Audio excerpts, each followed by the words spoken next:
Breaking news in Milwaukee. A judge is facing federal charges for allegedly impeding federal deportation efforts.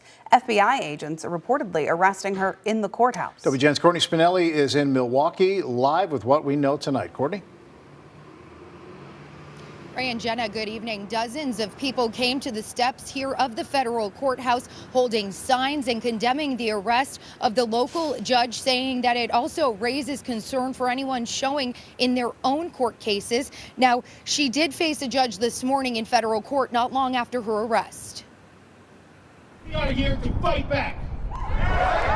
The arrest of Milwaukee County Judge Hannah Dugan stirring up strong reaction from protesters outside federal court. The 65-year-old was arrested Friday by the FBI at the county courthouse where she's a sitting judge, charged with obstruction and concealing a man in the country illegally to prevent his arrest. In my opinion, there was really no other reason to arrest a sitting judge in the courthouse other than to make a splash.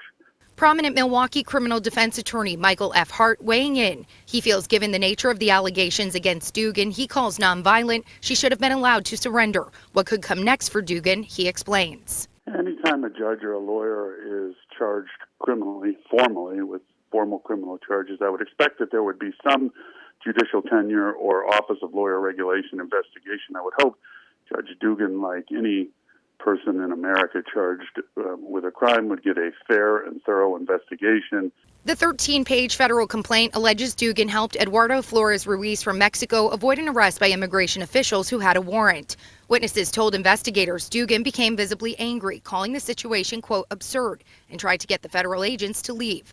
As Flores Ruiz was in her courtroom for a pending domestic violence case, and ICE agents were waiting in the building to arrest him. Dugan allegedly escorted him and his counsel out the jury door to a non-public area. He was eventually arrested outside the courthouse after a short chase. He is someone who was presenting himself at court as he is supposed to do legally. Flores Ruiz's fingerprints sounded the alarm to immigration officials who determined he wasn't supposed to be in the U.S. in the first place. He was deported in 2013 after coming into the country illegally and allegedly never got permission to re-enter. Dugan's arrest for allegedly protecting him, sparking strong reactions on both sides of the aisle, former Wisconsin Governor Scott Walker included. He wrote in a post on X, quote, liberals are not denying the fact that she tried to obstruct justice. Instead, they try to divert attention with fraudulent claims of weaponizing the criminal justice system. Walker says he believes the Wisconsin legislature should vote to remove Dugan from office. State law says a justice or judge may be removed if 2/3 of all members elected to each house agree within. But that can't happen unless the person is served with a copy of the charges as a grounds for redress and has an opportunity to be heard. Meanwhile, similar to calls outside the courthouse, Democratic lawmakers also throwing in their thoughts. Illinois Governor J.B. Pritzker claims it's an alarming escalation of what he calls Trump's war on the courts, writing in part, quote, while we must closely follow the emerging facts and details of this case, there is no question today is an extremely unusual and concerning step in Trump's attacks against the rule of law.